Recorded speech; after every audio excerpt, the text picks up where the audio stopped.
Nous, ce qu'on demande, c'est que on reste comme avant et que la direction se rende compte quand même qu'il va falloir de nouvelles embauches. La colère, c'est celle d'une partie des employés de la station d'épuration de la Baumette à Angers. La direction leur impose de nouveaux horaires qui seraient plus en adéquation avec la future usine en construction. Cette dernière est située juste à côté et l'équipe va bientôt devoir y travailler. Seulement voilà, les employés avaient signé un accord sur leurs horaires en 2000 et refusent catégoriquement de les changer. Et nous, ce qui nous pose problème, c'est que c'est un accord qu'on a eu il y a plusieurs années et un accord que la direction doit respecter. Et c'est une qualité de vie qui s'est installée. Et voilà quoi. La direction répond que ces modifications sont légales. En effet, les accords signés il y a 8 ans ne seraient plus valables en cas de construction de nouvelles structures. Ce qui ici est le cas, la nouvelle usine sera mise en eau au mois de décembre. Malgré plusieurs discussions, les deux parties peinent à trouver un accord. Autre problème soulevé par les grévistes, le nombre d'effectifs. Les départs à la retraite ne seraient pas tous remplacés. Cette grève peut entraîner des désagréments puisque les eaux usées vont stagner. Quelques odeurs nauséabondes sont à prévoir. Selon les grévistes, certains débordements de boue pourraient même tomber dans la Maine. Pour l'instant, les 6 grévistes angevins, soutenus par 2 collègues du Mans, sont partis pour une grève illimitée et promettent de durcir le mouvement dans les jours qui viennent. Coup de projecteur sur une entreprise angevine qui participe au SIAL, le Salon international de l'alimentation qui se tient en ce moment à Villepinte, près de Paris. Giffard est une entreprise familiale célèbre pour sa menthe pastille. L'entreprise a été créée en 1885 par mon arrière-grand-père, Émile Giffard, qui était pharmacien à Angers, place du Ralliement.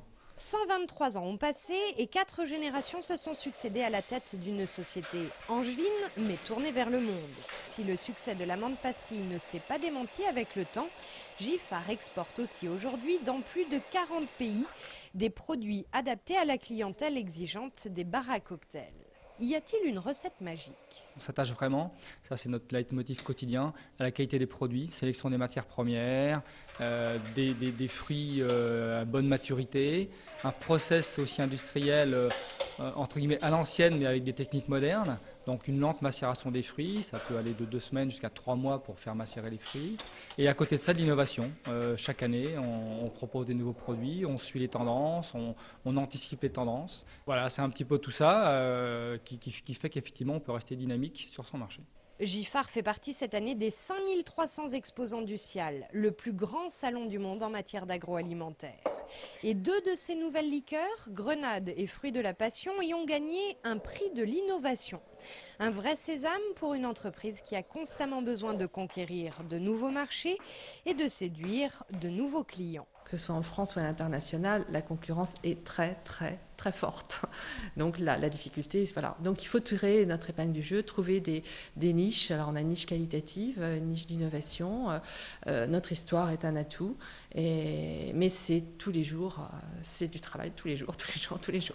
Aujourd'hui, Giffard compte une 40aine de salariés sur son site d'Avrier. L'entreprise commercialise plus de 50 parfums de liqueurs et de sirops pour cocktails.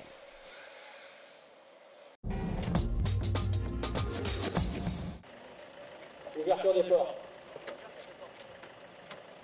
Simulation d'interpellation par des gendarmes plutôt impressionnant. Ou encore reconstitution d'une scène de crime par les membres de la police scientifique. Samedi avait lieu à Angers la première journée de la sécurité intérieure et tous ses représentants, policiers, gendarmes, pompiers, mais aussi associations de sécurité civile, étaient au rendez-vous donné place Leclerc. Nous avons à cœur de montrer au public tout l'intérêt d'exercer ces différents métiers et pourquoi pas les inviter à nous rejoindre au centre de recrutement pour une explication plus approfondie de nos spécialités. Une opération de séduction donc, mais aussi une opération de recrutement. Et pour certaines spécialités de la gendarmerie, les volontaires sont nombreux. Il y a déjà l'attirance de l'uniforme et puis ensuite la diversité de nos missions et notamment tout ce qui concerne la police scientifique qui est donc très illustrée en ce moment au niveau de la télévision par les séries policières comme on peut le voir régulièrement. Préparation du choc en cours. Reculez-vous. Du côté des associations de sécurité civile, on recrute également et tous les bénévoles sont bienvenus. choc délivré. Le but, c'est de les prendre à la base et de les former jusqu'au niveau des équipiers secouristes, voire au niveau des moniteurs. Et on recherche des bénévoles toute l'année. Plus on aura de bénévoles, plus l'association avancera de plus en plus. Place Leclerc samedi, les démonstrations se sont succédées pour présenter aux Angevins la diversité des métiers de ceux qui assurent leur sécurité.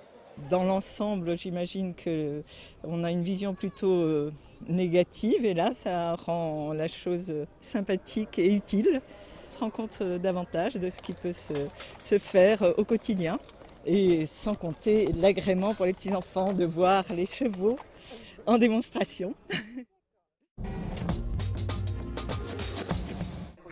Cela a été l'événement du week-end. Et quel événement! Le mondial du Lion d'Angers, couru sous un soleil radieux, a attiré près de 50 000 spectateurs durant tout le week-end. Cet engouement populaire pour cette épreuve qui compte pour le championnat du monde des chevaux de 6 et 7 ans confirme l'importance de ce rendez-vous. Cette année, le cross a souri aux femmes avec la victoire chez les chevaux de 6 ans de la Suédoise Malin Larsson.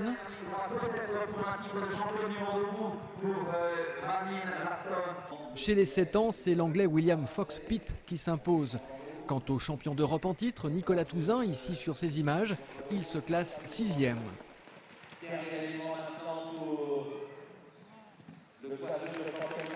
Nicolas Touzin qui sera par ailleurs l'invité de l'émission Sport 7 la semaine prochaine.